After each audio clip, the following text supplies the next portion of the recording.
이 시간에 신용수 담임 목사님께서 나오셔서 근심하지 않아도 되는 이유라는 제목으로 말씀 전해 주실 때 큰 은혜 받으시길 바랍니다. 할렐루야.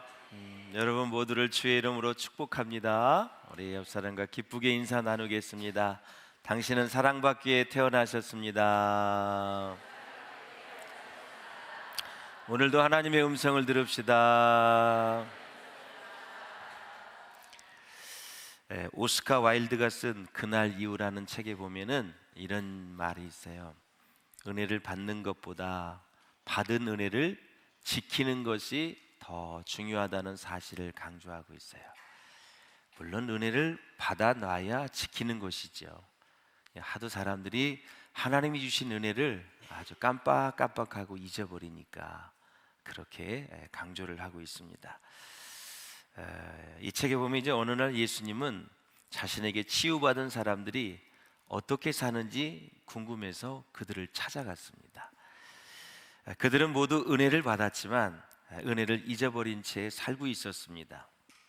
걷지 못하는 장애인이었으나 은혜로 고침을 받은 사람은 이제 구걸에 먹고 살 수 없어서 인생을 비관하며 많은 술로 세월을 보내고 있었습니다. 음행을 용서받은 여인은 외로움을 견디지 못해 다시 옛 생활로 돌아갔습니다. 시각장애를 치유받은 사람은 눈을 뜬 이후에 바라본 그 세상에 실망해서 싸움꾼이 되고 있었습니다. 이렇게 은혜를 받았지만 그 은혜를 지키지 못한 이들의 삶은 전보다 훨씬 더 비참해졌다라는 거죠. 우리가 이제 원하는 전자제품을 살 때가 있습니다. 핸드폰도 마찬가지고요. 우리가 이 값비싼 물건을 살 때 꼼꼼히 따지는 것 중에 하나가 바로 애프터 서비스입니다. AS를 잘 해주느냐 안 해주냐를 꼼꼼히 따지죠. 사후 관리를 철저히 해주는지를 확인해야 그 제품을 믿고 살 수 있기 때문에 그렇습니다. 그런데 구매자의 실수로 파손이 되거나 고의로 고장을 낸 것은 무상 AS가 제공되지 않는 것 우리는 너무 잘 알고 있습니다. 사랑하는 여러분, 하나님이 허락하신 은혜를 소홀히 생각하고 방치해서 우리의 삶에 문제가 찾아왔다면 하나님은 그 책임을 묻는다라는 것입니다. 은혜를 받는 것보다 소중하게 간직하고 키우는 것이 중요하다라는 것입니다. 왜냐하면 은혜 안에 거하는 사람에게 하나님은 더 큰 은혜를 주십니다. 믿음 안에 거하는 사람에게 더 큰 믿음을 주십니다. 하나님이 축복을 주셨다고 믿는 사람에게는 더 큰 축복을 주시는 것입니다. 하나님이 은사를 주셨다고 믿는 사람에게는 더 많은 은사를 주어서 그로 하여금 하나님의 일을 감당하게 하는 것입니다. 기도의 은혜를 하나님이 주셨다고 믿는 사람은 기도의 영적인 깊은 세계로 나아갈 수가 있습니다. 이렇게 하나님이 주신 것은 잘 간직하고 지키는 것이 무척 소중함을 우리는 알아야 된다라는 것입니다. 은혜 안에 거하는 사람은 그래서 어떤 사람이냐? 근심 가운데서도 하나님께 기도하는 사람이다. 오늘 본문에도 보면 4번씩이나 강조하고 있습니다. 요한복음 14장 1절에는 마음에 근심하지 말라. 너희는 마음에 근심하지 말라. 하나님을 믿으니 또 나를 믿으라. 믿음을 강조하면서 그 후반부에 가면 기도를 강조하는 것을 볼 수가 있어요. 사랑하는 여러분, 사복음서에 보면은 예수님과 12제자는 3년간의 함께하는 신앙생활 속에서 일상적인 대화는 예수님과 잘 통했어요. 그러나 영적인 대화는 소통하지 못했습니다. 영적인 대화는 뭐예요? 하나님은 영이세요. 그렇기 때문에 하나님에 관한 일, 예수님이 십자가에 못 박혀 돌아가시고 3일 만에 부활하실 일, 승천하실 일, 다시 이 땅에 오시는 일들, 하나님에 관련된 일들, 영적인 대화는 소통하지 못했다. 왜냐하면 제자들이 아직도 영적으로 눈을 뜨지 못했기 때문에 그렇다. 저는 지금 육신의 시력이 있기 때문에 여러분들을 볼 수가 있어요. 보여요. 3층 유아실까지 다 보여요. 여러분도 제가 지금 설교하는 모습을 육신의 시력이 있기 때문에 볼 수 있는 거예요. 정말 우리가 영적인 세계를 이해하려면 영적인 눈을 떠야 된다라는 사실이죠. 할렐루야. 그래야 말씀이 열리고 영이 열리고 하나님의 세계가 열리고 하늘이 열리는 것을 볼 수 있고 우리에게 주신 비전을 볼 수 있고 그리고 하나님의 영광이 무엇인지를 영적으로 잘 분별할 수 있다라는 거죠. 사람은 살아가면서 꼭 해야 되는 일이 있어요. 두 번째, 해도 되고 안 해도 되는 일이 있어요. 세 번째, 꼭 하지 말아야 될 일이 있어요. 우리가 이 땅에 살면서 또 영적인 신앙생활 하면서 사회생활 하면서 꼭 해야 될 일들이 있어요. 그걸 놓치면 사람은 본질에서 벗어나기 때문에 내 자신도 만족하지 못하고 다른 사람도 만족을 덜 시키고요. 그리고 나중에 남는 게 없어요. 인생은 꼭 해야 될 일을 해야 돼요. 해도 되고 안 해도 되는 것은 스킵해도 돼요. 지나가도 되는 거예요. 하지 말아야 될 일은 이를 악물고 참아내야 돼요. 그러면 하나님이 우리에게 은혜를 주시는데 이것을 받고 얘기하면 하나님의 본질적인 영적인 일들은 반드시 하며 살아야 된다. 왜? 우리의 영은 바로 기도에 호흡을 해야 되기 때문에, 영적인 호흡을 해야 되기 때문에 반드시 해야 될 일이 바로 기도라는 사실을 우리가 알 수가 있어요. 신앙생활 오래 하다 보면은 자꾸 계산으로 하고 이렇게 생각으로 신앙생활하는 사람이 있어요. 이러되면 이거 참 위험한 겁니다. 여러분. 은혜가 넘치시기를 주의 이름으로 축원합니다. 오늘 우리 내 뒤에 있는 바람처럼 불처럼 그렇게 성령이 충만하시기를 주의 이름으로 축원합니다. 성령의 바람이 여러분에게 불어올 수 있기를 주의 이름으로 축원합니다. 우리는 정말 더울 때 시원한 바람을 쐬면 얼마나 그렇게 마음이 시원한지 이루 말할 수가 없어요. 시원합니다. 거기다 냉수 한 그릇 마셔봐서 속까지 시원합니다. 여러분에게 인생의 답답한 일을 만나신 분들에게 성령이 바람처럼 불처럼 충만하게 불어오시기를 주의 이름으로 축원합니다. 그래야 영적인 눈을 떠야 하나님의 세계가 사모되어지고 믿어지게 되고 하늘이 열리고 영의 세계가 보이고 믿음의 세계가 보이게 되는 거죠. 그래서 오늘부터 주님 영적인 눈을 많이 뜨게 하여 주시옵소서. 확실하게 영적인 눈을 뜨게 하여 주시옵소서. 여러분, 나이가 들수록 노화가 되어서 시력이 안 좋아져요. 답답해지는 거죠. 그렇죠? 그래요. 얼마나 답답한지 몰라요. 여러분, 영적인 세계, 믿음의 세계, 믿음의 눈을 뜨지 못해서 답답한 분은 지금 은혜 받은 사람들이에요. 이게 답답한지 아닌지도 모르는 사람은 영적으로 지금 잠을 자고 있는 분들이에요. 나라가 어떤 상황인지 보여야 되고 교회가 어떤 상황이 보여야 되고 내 인생은 어디까지 왔으며 또 얼마를 살아갈지 무엇을 해야 될지 내 사업과 내 직장은 내 자녀는 그리고 내가 하는 모든 일들이 지금 어디까지 왔고 이것이 영적인 세계 안에 있는지 아니면 하나님 관심 밖에 있는 건지 하나님이 기뻐하는 일을 하고 있는 건지 내가 지금 교회에 오면서 하나님의 은혜를 사모하고 왔는지 아니면 주의 영광을 위해서 사는 목적이 분명한지 이 모든 것들이 영적인 분별력이 있어야 돼요.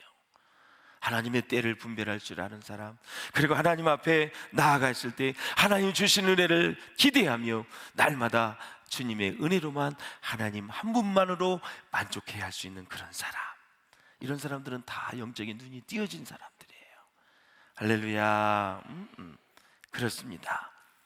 우리 빈자리가 좀 보이는데요 오늘 특별히 일부 예배를 많이 드렸어요. 1부, 2부 예배를 6.3 대통령 선거가 있어서 그런지 다 선거하러 미리 가나 봐요.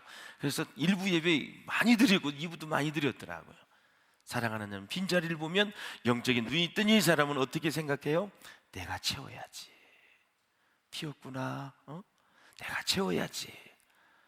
영적인 눈이 감겨진 사람은 이 많은 사람들 뭐 하는겨? 이거 한 사람도 전도 안 하고 우리 장로님, 권사님, 안수 집사님들은 뭐 하는 거예요? 집사님들은 남으로 돌리는 거죠. 영적인 눈이 띄면 내가 해야 할 일로 보이게 되는 거죠. 직장에서도 학교에서도 사업장에서도 기업에서도 안 그렇습니까? 하나님의 은혜가 넘치고 그 회사를 사랑하면 내가 해야 할 일들이 보이는데 그렇지 않으면 보이지 않습니다. 그래서 사랑하는 여러분, 정말 우리가 어디에서 무엇을 하든지 여러분 가운데 영적인 눈이 띄어져서 그것을 영적인 관점으로 볼 수 있는, 하나님의 관점으로 볼 수 있는 은혜가 있으시기를 주의 이름으로 축원을 드립니다. 할렐루야. 자, 요한복음 14장 8절을 보세요. 한번 읽어보겠습니다. 시작. 빌립이 이르되 주여 아버지를 우리에게 보여주옵소서. 그리하면 족하겠나이다. 아멘. 수석 제자 베드로도 주님 어디로 가십니까? 어디로 가시는지 저는 알 수가 없습니다. 어떻게 주님을 따라가야 될지 모르겠습니다. 의심이 많았던 도마도 주님 어디로 가시는지 알도 못하는데 그 길을 어떻게 알겠습니까?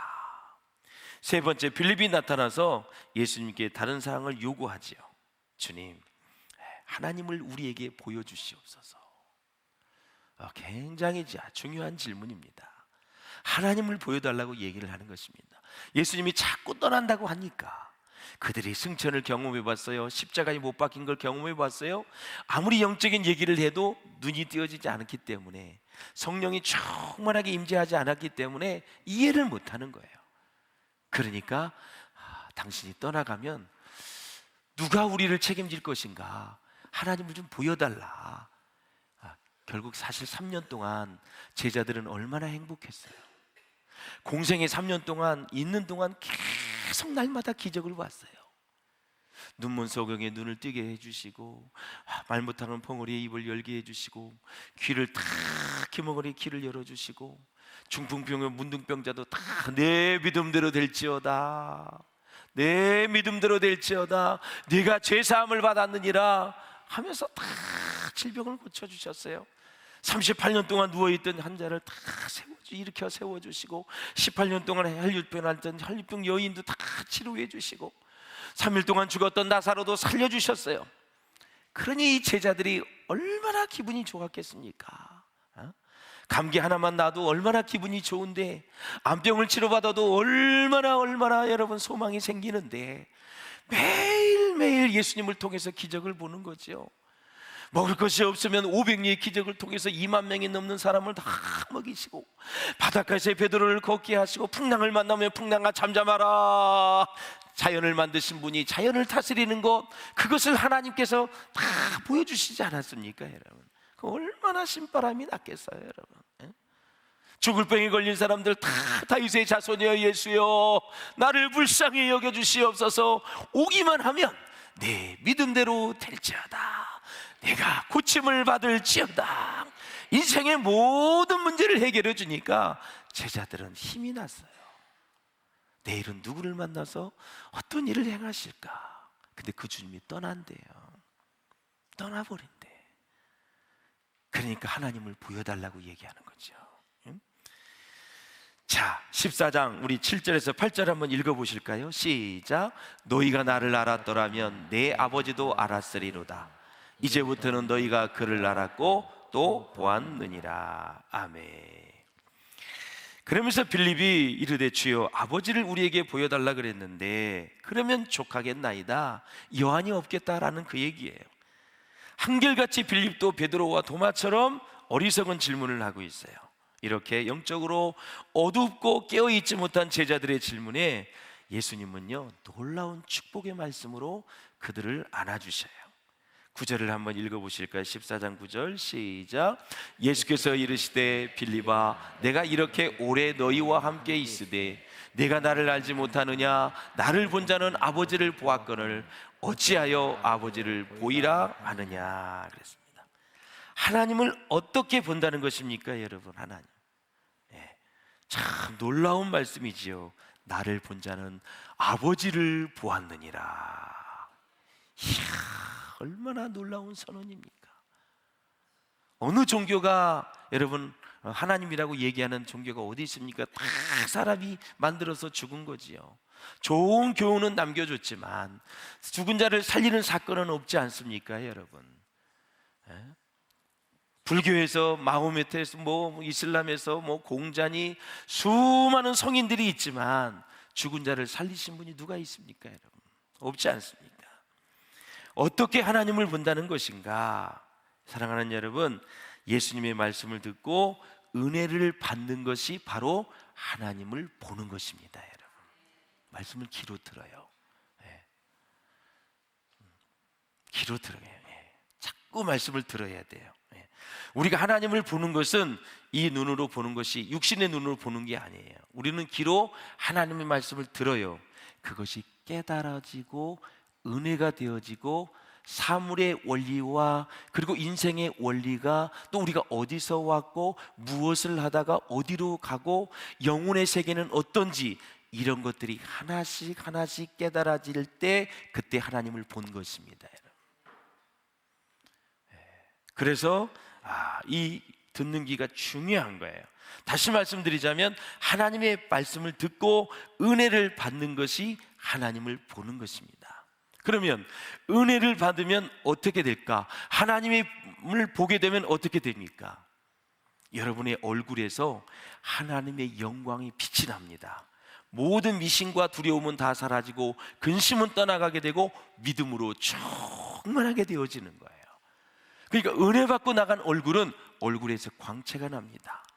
모세는 시내산에서 40일 동안 기도하고 내려올 때 광채가 얼마나 많이 났는지, 빛이 났는지 성경에 보면은 우리에게 증언해 주고 있어요. 그 말씀을 듣고 은혜가 되어지고 깨달아지면 그것이 내게 정목이 되어지고 또 적용이 되어지고 그렇게 살아야 되겠다고 결심을 하게 되면 내 얼굴에서 광채가 나는 거예요. 광채가. 이따 제가 나가면서 한번 보겠습니다. 여러분 얼굴을 고생한 얼굴이든 뭐 어떤 일이 생기든 상관없어요. 은혜를 받은 얼굴은 광채가 나게 돼 있어요. 웃게 돼 있어요. 기쁘게 돼 있어요. 소망이 생기게 돼 있어요. 왜? 하나님의 말씀은 운동력이 있어. 날쌘 검과 같아요. 예리하다 그랬어요. 우리의 혼과 영과 관절과 골수를 쪼개기까지 한다 그랬어요. 우리의 마음과 생각을 다 감찰하신다 그랬어요. 하나님의 말씀이 깊이 들어갈 때 그때 암병도 치유받는 거예요. 말씀을 들을 때 질병이 치유받고 말씀을 들을 때 인생의 문제가 고민하고 있었는데 말씀을 듣다가 그것이 해결이 되어지는 거예요. 응답이 오면 하나님의 인도하심 따라 살면 이제 나가서 승리하면 되는 거예요. 10장 30절을 보십시오. 놀랍지 않습니까? 나와 아버지는 하나이니라. 대선언입니다, 여러분. 빌립아, 내가 하나님이야. 빌립아, 내가 하나님의 아들이야. 내가 창조주야. 내가 구세주야. 여러분, 사람의 아들은 사람이죠. 하나님의 아들은 하나님이십니다. 어떻게 사람의 아들이 개가 될 수 있고 짐승이 될 수 있겠습니까? 사람의 아들, 딸은 다 사람입니다, 여러분. 하나님의 아들은 하나님이십니다, 여러분. 이런 원리를 잘 이해하시면 믿음이 성숙해지고 견고해지게 되어 있어요. 7절 하반절에도 보면 이제부터는 너희가 그를 알았고 또 보았느니라. 하나님을 보았다 이거지요. 네 눈앞에, 네 앞에 있는 내가 하나님이다 라는 거죠. 그렇다면 하나님을 안다는 것은 지식적으로 아는 것이 아니라 하나님과 개인적으로 가까워지는 것을 말합니다. 자, 어느 정도 가까워질까? 친아버지와 아들처럼 가까워지는 것입니다. 그래서 성경의 말씀을 깨달을 때 성경은 전부 다 신랑 신부로 비유하고 있고 아버지와 아들로 자녀로 비유하고 있어요. 그러니까 처음 예수를 믿을 때 나의 육신의 아버지와 관계가 아주 안 좋은 사람은, 원수같이 지내는 사람은, 상처가 많은 사람은 이 하나님 아버지의 자녀와 원리를 설명할 때 은혜가 덜 될 수 있어요. 그런데 아버지와 아들이 관계가 너무 좋으면, 친밀하면, 신뢰하고 그리고 정말 좋은 관계이면 이런 것을 설명할 때 쏙쏙 귀에 들어오게 되는 거죠. 사람을 사귈 때 너무 가까이 알게 되면 그 사람이 풍기는 인간 본연의 냄새를 맡게 됩니다. 왜요? 그 사람 안에는 어둠의 세력이 있기 때문에 그래요. 사랑하는 여러분, 그래서 사람과 내가 가까이 가려고 일단 결심을 하면 저 사람에게는 어둠의 세력이 있다, 죄의 세력이 있다는 사실을 알고 단점이 보이거든 그 사람을 안을 생각을 하면 가까이 가시고, 그걸 안을 생각이 없으면 가까이 가지 마시기를 바랍니다. 자, 우리 성도들 관계도 마찬가지예요. 자, 순례배를 오랜만에 안 드리다가 갔는데 1년을 지내보니까 그 사람을 속속들이 알게 되고, 또 나눔을 통해 그 사람이 말하는 것을 알게 되고, 인격을 알게 되고, 그 사람의 모든 진면목을 다는 못 보지만 계속 보게 되는 거예요. 와, 저 사람 대단하게 봤는데 형편없네, 이런 생각을 가질 때가 있어요. 그러면서 순례배 안 나간다는 거예요. 여러분, 단점이 보여질 때가 우리에게는 은혜예요. 우리의 믿음의 실력을, 우리의 믿음의 은혜를, 우리가 주신 은혜를 마음껏 그 사람에게 쏟아부을 수 있는 기회가 된 거예요. 은혜는 다 전달하라고, 다 다른 사람에게 나누어 주라고 주신 것이지 나만 누리라고 준 게 아니거든요. 그래서 다른 사람의 단점이 보이고 약점이 보이면 옳거니 이것을 위해서 나에게 은혜를 주셨구나, 이것을 위해서 용서해 또 여러 가지 사랑하는 마음을 나에게 주셨구나, 이 사람을 품으라고 나에게 이런 은혜를 미리 주셨구나 하면서 그걸 기회로 여겨야지, 그것을 마음속으로 진짜 장로님이 저래, 진짜 권사님이 저래, 안수 집사님 그냥 실망이네, 속으로 생각하면서 자꾸 이렇게 멀어지는 거예요. 돕는 배필에 제가 설명을 잘 드렸죠. 다 돕기 위해서 결혼을 하는 거라고 말씀을 드렸어요. 결혼은 나를 위해서 하는 게 아니에요. 상대방을 위해서 하는 거예요. 그런 마음이 준비가 되어 있을 때 결혼하는 거예요. 뭐 재정이 채워지고 뭐가 채워지고 그거는 다음번에 해야 될 일이고, 중요한 것은 나의 파트너를 내가 도와주겠다, 이런 생각을 마음에 든다면, 결정이 되어진다면 결혼한다고 말씀을 드렸어요. 그래서 사랑하는 여러분, 예수님을 만나면 그분이 점점 더 도와줍니다. 왜 그럴까요? 예수님 안에 하나님이 계시기 때문에 그랬습니다. 예수님 안에 하나님이 계시기 때문에. 아주 간단한 거예요. 예수님을 보면 그 안에서 하나님을 발견할 수가 있습니다. 그럼 예수님 안에는 무엇이 있을까요? 예수님 안에는 4가지가 있어요. 영원한 사랑이 있어요, 용서가 있어요, 능력이 있어요, 축복이 있어요. 그러니까 예수 믿으면 수지 맞는 거예요. 이 4가지를 다 내가 거머쥐기 때문에, 뭐 영적으로도 능력이 있고, 정신적으로도 건강하고, 육체적으로도 복을 받고, 물질의 복도 받고, 다 받게 돼 있어요. 하나님이 주신 것을 믿음으로 잘 지키고 신앙생활하면 빼앗기지 않는다 그랬어요. 할렐루야. 빼앗기는 것은 다 정신 차리지 않고 실수해서 그렇고, 욕심이 너무 과해서 너무나 많은 곳에 배팅을 해서 그렇고, 우리가 다 빼앗기는 걸 보면 자기의 잘못과 실수가 엄청나게 많이 있다. 꼼꼼하게 살펴보지 않고 막 엄벙덤벙 막 보증을 서주지 않나, 하나님의 말씀을 지키지 않고 나아갈 때 다 나중에 보면은 우리가 해결해야 될 일들이 우리 가운데 산적해 있다라는 거예요. 예수님 안에는 영원한 사랑, 용서, 능력, 축복이 충만하기 때문에 그래요. 그래서 예수님은 나를 본 사람은 아버지를 본 것이다 그랬어요. 이렇게 예수님이 하나님의 아들이라는 말씀은 그 뭐예요? 우리도 그분을 만나면 하나님의 아들이 된다는 뜻입니다. 요한복음 1장 12절 같이 읽겠습니다. 시작. 영접하는 자 곧 그 이름을 믿는 자들에게는 하나님의 자녀가 되는 권세를 주셨으니. 아멘. 믿는다, 여기서는 받아들인다는 의미예요. 예수님이 내 죄를 위해서 죽으시고 3일 만에 부활하셨다는 것을 받아들이면, 그것을 믿으면 내가 하나님의 자녀가 되는 권세를 가지게 된다라는 사실입니다. 할렐루야. 자, 그러면 인간이 하나님을 아는 방법은 아주 간단합니다. 인간이 하나님을 아는 방법, 자, 인간이 하나님이 되는 것입니다. 인간이 하나님이 되는 것, 가능할까요? 불가능할까요? 인간은 절대 하나님이 될 수가 없습니다. 우리가 정말 꼭 기억해야 될 것은, 하나님께서 인간이 되시면 인간은 그분을 보고 느끼며 만질 수 있습니다. 그러니까 인간은 하나님이 될 수가 없지만 하나님은 인간이 되실 수 있어요. 그분은 전지전능하시고 모든 일을 다 하실 수 있는 분이에요. 그래서 하나님이 바로 인간이 되신 예수로 오셨잖아요. 그렇지요? 예수님이 하나님이세요. 그러니까 초보의 신앙과 또 계속해서 오랜 신앙생활하는 사람들, 이거에 대해서 여러분 깊은 감사가 이렇게 사라지게 되면 계속 우리의 영은 무미건조해져요. 어떻게 해서 하나님이 인간이 되셨는가? 무엇 때문에 인간이 되셨는가? 나 같은 죄인을 구원해서 하나님의 백성 삼으시기 위해서 그 처절한 십자가를 다 지셨다라는 사실이에요.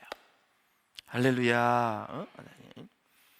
저는 학교 다닐 때 운동도 하면서 참 매를 많이 맞았어요. 운동할 때 정말 많이 맞았어요. 삽으로 맞고, 그 다음에 뭐지요, 그거 꽃갱이 자루, 그것도 많이 맞고, 뭐 엉덩이 뭐 터진 게 한두 번이 아니에요. 참 아픈 거예요. 여러분, 십자가의 은혜를 한번 생각해 보세요. 십자가에 달리신 예수님의 모습을 생각해 보세요. 얼마나 아프셨을까요, 여러분? 얼마나 고통스러우셨을까요?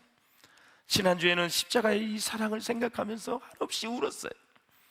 진짜 얼마나 주님 아프셨을까. 제가 근육이 파열돼 가지고 선교 가가지고 축구하면서 제가 지금 4개월째 왔는데요, 야, 의사가 가니까 이제는 걸어도 된다고 얘기를 하더라고요. 처음 다쳤을 때는 아예 그냥 발에 발가락 하나도 닿을 수가 없어요. 그렇게 아픈 거예요. 아니, 근육만 파열돼도 이렇게 아픈데 우리 주님은 얼마나 아프셨을까. 그분이 죄가 있으세요? 그분은 하나님이세요. 흠이 없는 분이세요. 우리의 죄를 사하시고 우리를 저 천국 백성 삼아주시기 위해서, 영원한 나라에 살게 하시기 위해서 그분이 그 모든 고통과 아픔을 다 당하셨다라는 거죠.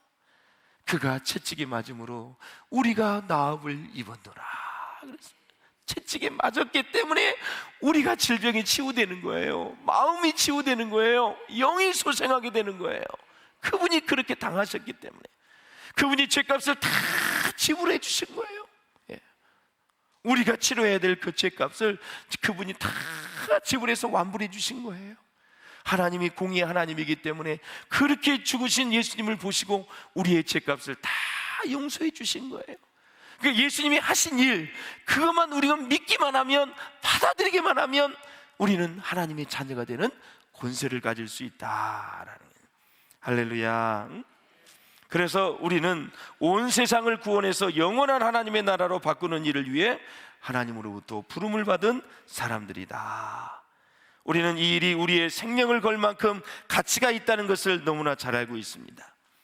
그래서 철학자 니체는 이런 말을 했어요. 왜 사는지를 아는 사람은 어떤 고난도 이겨낼 수 있다. 내가 왜 사는지, 내가 이 아침만 되면 왜 출근을 해야 되고 밤늦게까지 일을 해야 되고. 현대인들이 참 스트레스가 많이 나요. 현대인들이. 하나님의 말씀으로, 성령의 은혜로 다 녹아내릴 수 있기를 주의 이름으로 축원합니다. 여러분, 그 방법 위에는요, 여러분이 아무리 수를 써도요 안 되는 거예요. 하나님의 은혜로, 십자가의 은혜로. 할렐루야. 나는 오늘 출근을 해도 주의 영광을 위해서 지금 간다.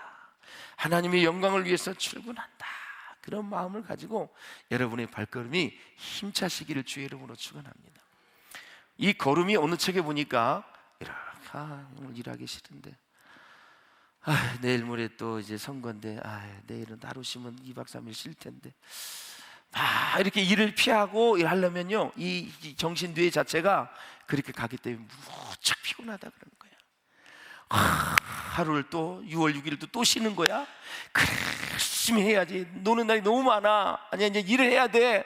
이런 마음을 가져야 피곤하지 않지. 한 주에 이틀 쉬는 건, 며칠만 더 쉬면 한 주 쫙 쉬는 건데, 자꾸 안 하는 쪽으로 마음을 가지면 이 뇌가 도와주질 않는다라는 사실이에요. 예배도 오늘 주일날 우리 목사님 무슨 말씀인지 모르겠지만 가서 은혜 받아야지, 가고 싶은 마음으로 그냥 이렇게 와야지, 그래도 그냥 행복하게 이렇게 와야죠. 즐거운 마음으로 와야 되는데, 또 오늘도 또 가야 돼, 이런 마음 먹으면 은혜가 덜 된다라는 사실이에요. 여러분, 여러분의 마음이 열리시기를 주의 이름으로 축원합니다. 피조물이 스스로 영원히 존재하시는 그 하나님을 이해할 수는 없어요. 받아들이는 겁니다. 성경은 인간이 이해할 수 있는 언어로 하나님에 대해 설명하고 있어요. 따라서 인간은 하나님 앞에서 성경 말씀을 가지고 따지고 들면 안 돼요. 오직 그분 앞에 무릎을 꿇고 겸손히 믿음으로 나아가면 하나님이 우리를 만나 주실 줄로 믿습니다. 그럼 근심이란 무엇일까요? 근심이란 한번 읽어보세요. 시작. 좋지 않은 일이 생길지도 모른다는 두렵고 불안함. 이게 근심이에요. 좋지 않은 일은 다양한 게 있을 수가 있어요. 무슨 일을 하든 어떤 상황이 있든 좋지 않은 일이 생길지도 모른다는 두려운 마음, 불안한 마음, 이것이 근심이에요. 근심. 인간은 앞으로 일어날 일만 놓고 근심하지 않습니다. 지금 눈앞에 벌어진 일을 놓고 근심합니다. 어떤 사람이 남긴 명언입니다. 이 세상에서 가장 행복한 사람은 낮에는 너무 바빠서 근심할 틈이 없고 저녁에는 너무 피곤해서 근심할 틈이 없는 사람이다. 열심히 사는 것이죠. 에머리 대학 리처드 마이클 교수가 미국 16개 주에서 9,000명의 살인범을 연구를 했어요. 9,000명의 살인범. 결과는 범죄자는 따로 있는 것이 아니라 환경이 그들을 그렇게 만든다는 것입니다. 매일같이 보는 것이 술이고 노름이고 폭력이면 자연히 자기도 모르게 그 길로 가게 되어 있다는 것입니다. 사람이 태어나서 늑대 속에서 자라면 늑대처럼 된다는 것입니다. 우리나라가 1년 동안 마시는 술의 양을 보았습니다. 통계를. 맥주가 34억 병입니다. 혹시 여기에 도움이 되신 분들이 있습니까? 소주가 21억 6천 병. 맥주와 소주의 연간 소비량을 한데 모아보니 소양강댐에 붓고 초당 최대인 5,500만 톤씩 방류하면 4분 36초가 걸린다고 합니다. 이 양은 국제규격의 수영장 600개를 채울 수 있는 양이고 맥주병의 길이를 늘어놓으면 시속 120km의 열차로 102일 동안 달릴 수 있는 거리라고 얘기합니다. 참 많이 드시는 분들 좀 줄이시고요. 줄이시다가 또 이렇게 좀 정리할 수 있으면 정리하시고요. 흡연은 굉장히 또 인체에 영향이 미치는 것이 큰데 국민건강관리보험공단에서 보니까 흡연으로 인한 사회 경제적 비용은 한 해에 10조가 넘는다고 합니다. 전 세계 담배로 매년 600만 명이 사망하고 간접 흡연으로 60만 명이 사망을 하는데 특히 여성과 어린아이가 주 대상이고요. 아동이 간접 흡연에 노출되면 폐가 충분히 성장하지 못한다고 하고요. 키가 덜 크게 된다고 합니다. 특별히 여성이 어머니가 흡연을 하게 되면 어린아이가 간접 흡연을 하게 되어서 폐렴에 걸릴 확률이 1.69배가 된다 그래요. 아버지가 흡연을 하면 1.51배입니다. 30분만 노출되어도 혈관의 내벽이 손상이 된다. 이런 통계가 나와 있습니다. 요즘 가끔 보니까 여성분들이 인생에 스트레스가 많은지 여기라든가 기타 여러 가지 휴게소에서 굉장히 이거를 많이 하시더라고요. 깜짝깜짝 놀래요. 그래서 휴게소에서 보면 그냥 요즘에는 숨어서도 안 해요. 그냥 입구에서 그냥 서너 명이 탁탁탁탁탁탁 아주 그냥 뭐 예술 같아요. 그렇구나. 이게 자꾸 이게 대중화되는 모양이구나. 혹시 우리 비전교회 성도 여성분 중에서 흡연을 계시는 분 있다면 조금씩 한번 기도해 보시기를 바랍니다. 그래서 정리하는 게 좋아요. 성경에 보면 배부르지 못할 것을 위하여 먹지를 말라 그랬어요. 담배가 배가 부르다 그러는데 절대 그래요. 배부르지 못한다는 것은 몸에 해가 된다는 얘기예요. 성경에. 그런 것을 먹지 말라고 얘기하고 있어요. 기호식품이긴 하지만 어차피 뭐 끊기가 힘들기도 하지만 조금씩 줄여보세요. 그래서 나중에 또 이렇게 끊으면은 참 좋을 듯 싶습니다. 사랑하는 여러분, 마귀는 가정과 교회의 파괴가 주 목적입니다. 부모님들이 자녀들이 신앙생활하는 데 있어서 정말 잘 자랄 수 있도록 여러분 환경을 잘 마련해 주시고요. 다른 거 없어요. 부모님들이 정말 신앙생활 모범적으로 하시고 늘 성경 보는 습관, 말씀을 적용하는 그러한 훈련, 그리고 늘 말씀 갖고 고민을 해야 돼요. 얘들아, 이걸 가지고 어떻게 해야 되지? 이렇게 하면 이렇게 하나님 기뻐하시고 싫어하는데 엄마, 아빠 이렇게 해야지. 그래서 늘 아이들에게 문제를 만났을 때 노출시켜야 돼요. 혼자만 하지 말고 얘들아, 지금 엄마 아빠 고민이 이렇게 생겼는데 어떻게 하지? 물론 2살, 3살짜리는 대화가 안 되지요. 그 어려운 사업을 가지고 2살짜리 데려다가 야, 사업이 이렇게 어려운데, 그게 아니라 어느 정도 애들이 컸다면, 알아들을 만한 나이가 된다면 언제든 인생의 고민을 가족에서 공유를 하셔야 돼요. 그리고 나서 성경은 뭐라고 했는지 너희들이 아빠 엄마한테 용기 좀 주렴 하면서 대화를 시도하고 성경 말씀을 가지고 계속 씨름을 하셔야 된다라는 사실이에요. 그러면서 계속 말씀대로 살려고 몸부림치는 부모님들의 마음을 헤아릴 줄 알아야 된다. 어느 의학 연구의 발표에 보니까 사랑받는 세포는 암을 이긴다 그래요. 그러니까 우리가 신앙생활 잘하면서 서로 사랑하고 정말 근심이 다 내려지게 되고 하면은 다 우리 세포도 너무너무 좋게 건강하게 잘 자라서 여러분 모두가 다 영육이 강건하게 될 줄로 믿습니다. 왜 근심하지 않아도 되느냐? 하나님이 우리의 하나님이세요. 하나님이 전지전능하세요. 다 하실 수 있는 거예요. 인간도 되셨어요. 어제 순장, 예비 순장 잠깐 우리가 야외를 갔다 왔어요. 오면서 제가 어느 권사님하고 여러 개 무슨 일을 해야 될지 상담을 한 20-30분 했어요. 그래서 이런 얘기 저런 얘기 계속 하다가 그분은 이렇게 꽉 차여져 있는, 자기 주머니가 꽉 차여져 뭐를 하는, 근데 사람이 기질이 다르잖아요. 모험적인 사람은 막 대출도 내기도 하고 막 하잖아요. 근데 이분은 있는 만큼만 하고 사는 그런 스타일이에요. 그래서 또 계속 다른 얘기를 하기래. 권사님, 마태복음 6장으로 가겠습니다. 공중에 나는 새를 보라 그랬어요. 예? 다 하나님께 천부께서 다 먹이시고 기르신다 그랬어요. 드럽힌 백합화를 보라 그랬어요. 아유, 제가 얘기를 잘못했네요. 지금. 어차피 인간의 생각 가지고 답을 주는 게 아니잖아요. 성경으로 답을 줘야지. 본인이 이제 선택을 하면, 자, 우리가 아무것도 안 해도 하나님 먹여주신다는 게 아니라 하나님을 의지하고 하나님을 구하고 하나님이 찾으면 하나님이 지혜를 주셔요. 지혜를 주시면 또 이제 그걸 또 따라가지요. 따라다가 보면 시험도 와요, 어려움도 와요. 또 하나님을 의지해요. 또 시험도 이겨요. 이기다 보면 믿음도 자라고 성숙해지면서 하나님께 친밀감을 느끼고 또 하나님이 영육간의 복을 다 주시게 되었어요. 다 이 세상의 재물은 의인들에게 돌아온다 그랬어요.